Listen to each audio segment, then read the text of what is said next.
I'm going to do a simple recipe for your dogs. Today I'm going to be using chicken, but you can replace this meat with any meat that you like and it would pretty much be the same. Hi, my name is Mansi. I am a canine nutritionist and a holistic wellness practitioner. I've been practicing 10 years and all that I have learned in the last 10 years is what I plan to bring to you on this channel, which is Beyond the Bowl. And that's precisely what we will do. We will talk nutrition, but we will go beyond the bowl to bring you health and wellness tips.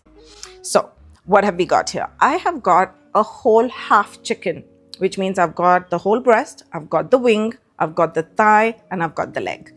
So I've taken a whole half chicken, and that's how much it is. 500 grams. Now this is without skin, but with bone. When we cook this and then we debone it, you have to realize you're going to end up with about 50% of this. So we'll only end up with 250 grams that we feed the dog.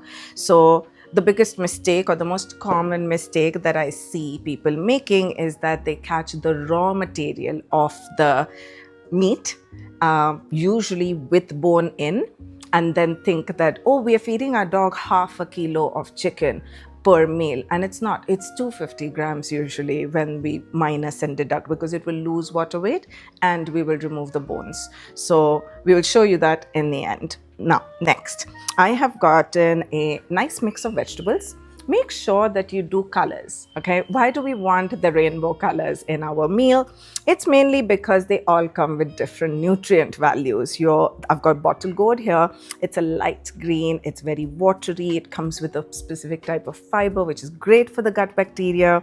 Got some beans here, but in lesser quantity because for some dogs it can get gassy. Now, there's no real rule to this, okay?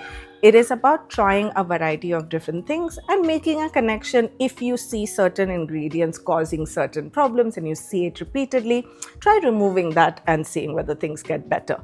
Also, it's always a good idea to just keep rotating your vegetables. There are just so many vegetables that you can feed your dog. There's no reason to just stick to these, right? This is just for today. So that's carrots, that's pumpkins, that's green beans, and that is bottle gourd. So as you can see, I have taken a fair bit of pumpkin, a little bit of carrots, a little bit of beans, and some bottle gourd. This is going to give me some great quality starches and carbohydrates as well, but a lot of variety of fibers, which is great for the gut bacteria. Now, I don't want to do grains. I don't do grains for my dogs at all. Some people want to do some starch, and so we can use a little bit of sweet potato. Now, this is a complex starch. It's a complex carbohydrate. It's going to be slow digesting, comes with a lot of minerals. It comes with a lot of fibers, lots and lots of nutrient value than just rice. So if you have to do starches because you want to bulk up the food a little bit, go with sweet potato. Now, who would not use sweet potato? If your dog has any kind of medical issues, you might want to check micronutrient values, because certain minerals too much is not a good idea for, let's say, renal failures. You may want to reduce a little bit on some of the vegetables if you have a really sensitized gut, like an IBD or something.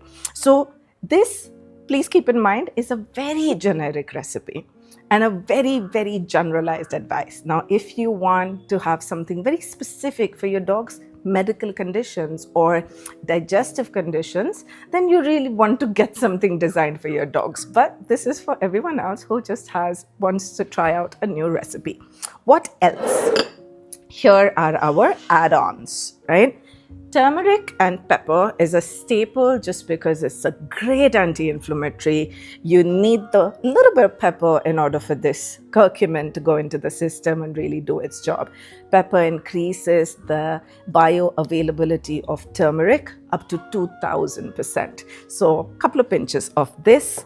You don't want to put, if you don't want to put pepper powder, by the way, you can just add 2 peppercorns to the cooking. You can fish it out later. So you can just pick them out, throw them away, and the pepperine would have still released. I've got a little bit of coriander, cilantro, parsley, all of that can be used. My dogs really like a couple of curry leaves and they love the flavor of it, and it does come with benefits, so I like to use this. This is dried parsley, and parsley, as we have done several times, has amazing benefits. If you'd like us to do herbs separately, let us know in the comments. Ginger, I never cook without it because it's just such a great digestive. Ginger juice is amazing as an anti-inflammatory. If you put the pulp in, it's a great prebiotic, and it's a digestive aid. So I never cook without it for myself or for my dogs. On this batch, I'll use about half of this. Squash it up, pop it in there. You can fish it out later. We're doing a one-pot recipe. Needless to say, I have washed my chicken really well.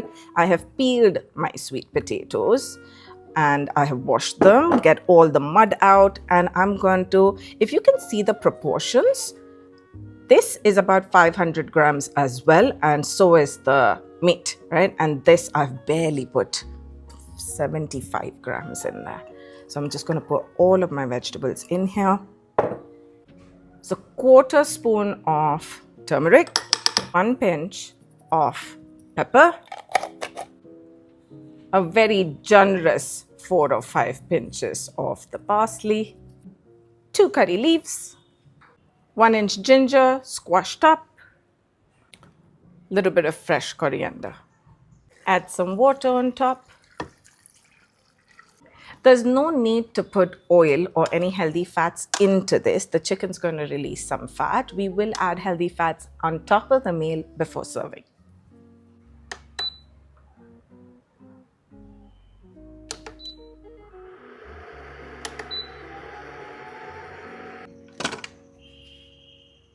So what you want to check for is by mashing. Your vegetables should be just easily mashable like this, and that means it's ready. You also don't want too much water. This much is okay. And we want to be delicate, and we want to try and get the chicken out so we can debone it carefully.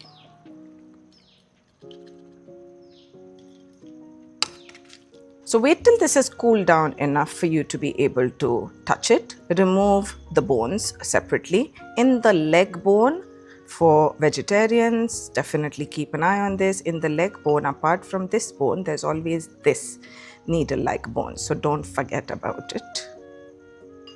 This is a cartilage. This is completely fine to feed, guys. In fact, it's beneficial. So don't remove this. As you can see, I can break it with my nails. So after deboning, I'm weighing this just to show you guys that 1/2 kilo after deboning is 250 grams. I'm just going ahead and shredding the chicken roughly. I've got my vegetables and broth in here already. If your dogs are going to pick out the vegetables, it's best to mash them in. You can use a fork just to mash it in. Now, this is not necessarily one meal.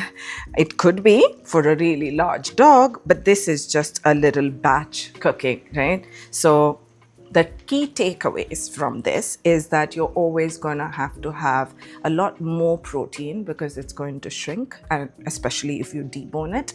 And protein is the most important part of your dog's diet. You want to do a large portion of vegetables because it's going to give nice complex carbohydrates along with fibers that are extremely important for the dog's gut and gut health. And it's going to be very filling as well. And plus it comes with micronutrients for a boost. If you want to add a little bit of starch, you can always try sweet potatoes. Mash it all in. The broth of this whole thing is extremely nutritious as well. So keep it in, but don't count it as food, because if there's a lot of water, you're going to think you're feeding a lot when it's actually just water. So be aware of that as well. And yeah, based on your dog size, depends on how much you want to feed this. The only thing to really do on this is top it up with supplements and maybe a nice dollop of ghee. The only other thing is to add a little bit of ghee on top for healthy fats. If you like this recipe and you plan to try it, comment and tell us when you do. And if you would like more recipes, please tell us. We will make some for you. Don't forget to subscribe.